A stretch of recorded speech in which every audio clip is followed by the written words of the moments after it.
कवना कलम से लिखला हमरो करामावा हो, कुह के मोर मानावा हो, दुख में बीतेला दिन रात हो, दुखवा मोर नइखे ओ रात हो, दुख में बीतेला दिन रात हो।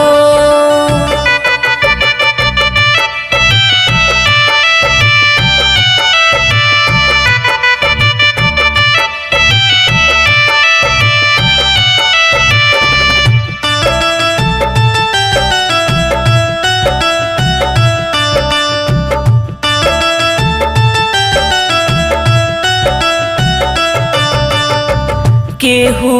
पासे केहू खा खा के मारे, केहू के घर